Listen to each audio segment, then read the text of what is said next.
Welcome to the Daily Coffee Pro, friends. Today's episode of the podcast is dedicated to the bushfire relief funds that are happening across Australia. If you take a look at the show notes, you'll see a bunch of links where you can contribute. Please give where you can. If you would like to help in other ways, please contact us, support@mapitforward.org. And as we find out about cafes and roasteries that need information about what they need, or who give us information about what they need, we will start to reach back out to our network and let them know how they can help. Today on the Daily Coffee Pro, we are talking about leading thyself. This year, as I spoke yesterday on the podcast, is about leadership. And, not every episode of the Daily Coffee Pro is going to be about leadership, but talking about leading oneself is an important place to start when we're talking about how we address leadership in not only our industry, but in our own lives. So people say to me, but I'm not cut out to be a leader. And that's a really interesting thing. Everybody is a leader, and leadership is a lifelong journey. And the sooner that we all step into, or the earlier in our lives that we all step into the understanding that we're all leaders, the better we all will become at being more proactive in a lot of the industry issues that we're experiencing, and a lot of the global issues that we're experiencing. And not only that, you just become more proactive in the success of your own life. In the conversation that I just had with Darren Daniel from Cup of Excellence, it was really inspiring to see the way that Cup of Excellence has been really instrumental in helping different origins put themselves on the world stage, and different producers within those origins put themselves on the world stage when it comes to leading their stance in showcasing what they have to do. And this leads me to the most important part about self-leadership, and that's the incredible amount of courage that it takes that's required to take risks. And self-leadership is all about taking risks and courage and stepping into fear and vulnerability and things like that. I don't talk a lot about my personal life and the journey that I've had, but I can assure you that in my 44 years of being on this earth, have lived a big life. And I am well attuned to what's required and big fears that need to be kind of like embraced and step into them. And there are so many people who've been through a lot bigger adversities than I have, and it's not a measuring competition. But what this is about is understanding that self-leadership doesn't come easy for anybody. It's a learnt process, and it's something that once you can get into a flow of it, and that's a really important word when we're talking about any kind of leadership, but particularly self-leadership, trying to find a way to get into the flow, get comfortable with the discomfort that comes with it.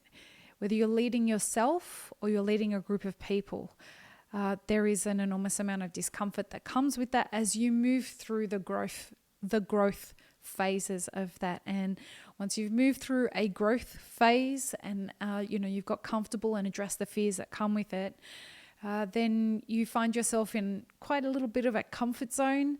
And then what comes after that is, the next fear has showed up, and I'm going to step into my vulnerability and I'm going to address that. And before you know it, 10 years have gone past and you feel like you're built of steel. There's no challenge that you can't figure out. There's no situation that you aren't going to throw yourself into, but you're going to assess the risks that come with that. It's an important life skill to have.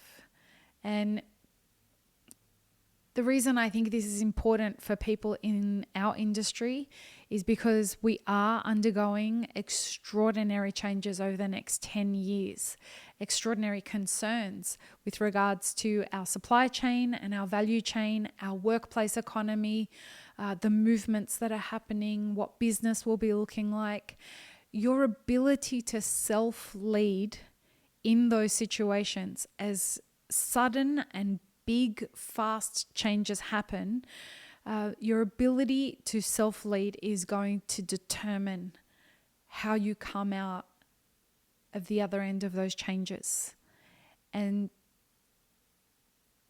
as if you resist taking ownership of where you will end up every time there is a big shift in your career or in the industry or in the value chain, you are putting yourself into a group of people that are all about inaction. And as jobs become less and less, and they will, mark my words, there are going to be fewer and fewer jobs as automation starts to take over in our industry. And it will happen. It is just too difficult to run a business on 3% net profit year on year, and replacing people with, not all people, but a part of your workforce with robots is just too attractive for employers or for business owners not to step into. The inaction, the people who are going to think that somebody else is going to fix this problem, they are going to be the people that are going to end up on things like universal basic income, which will cover their costs, but it will not, that's if it works, but it will not end up providing people with an opportunity to thrive. The other added bonus of self-leadership is the idea that it leads to different things. Being able to self-lead cues the people who come into contact with you about the kind of person that you are. You're a person who takes responsibility for your actions. You're a person who will take risks. You're a person who can make decisions. You can assess situations. You can decide to say no, and you can own that. Remember, these things don't happen immediately. I feel like I'm just starting to become a fully formed adult. My friends can attest to that. But it's something that is important, and the consequence of the intensive work that you put into this process called self-leadership is that people can depend on you. You can execute. You have high executive function. That's a psychological term that means that you can set a goal and you can execute on it and see it through to the end. We don't have a huge population in the coffee industry that have high executive function. And so if self-leadership develops that, if you're able to do that, you will stand out. These are the cues that people will take when they're deciding whether they're going to employ you in the future, whether they're going to invest in your business, whether they're going to hire you for a leadership position. These are the kinds of things that are transferable into many other industries. And this is how hiring in all industries is moving. People are deciding that we want to hire people who are self-sufficient, have high executive function, are open-minded, have empathy, but not too much empathy, and are able to work with other people. That's what self-leadership is all about. And it will form an important part of the way that you move forward in your career. Some ways to help you with self-leadership are that you're going to have to skill up on the soft skills. So we'll be releasing an assertiveness training course in the next month. That will be an important part of helping you fill that skill set. Go and check out some online resources on YouTube. There's a channel that is called Charisma.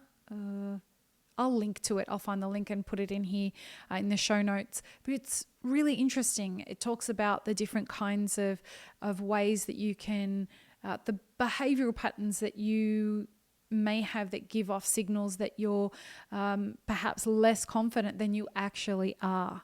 And a whole bunch of other things like that. The other thing is like start dealing with your shit. Do the work to unburden yourself from the past and move on. Like stop avoiding stuff.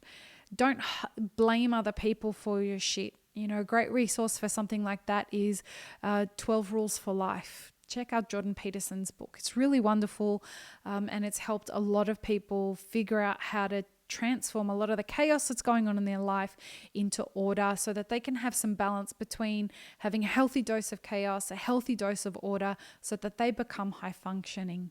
The other thing is surround yourself with people who are self-leaders.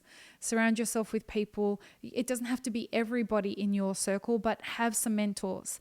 Have some people that are great examples of people who have become self-leaders. The best self-leaders are the ones that know what adversity is. They have done the hard shit and they know how to become fully formed adults.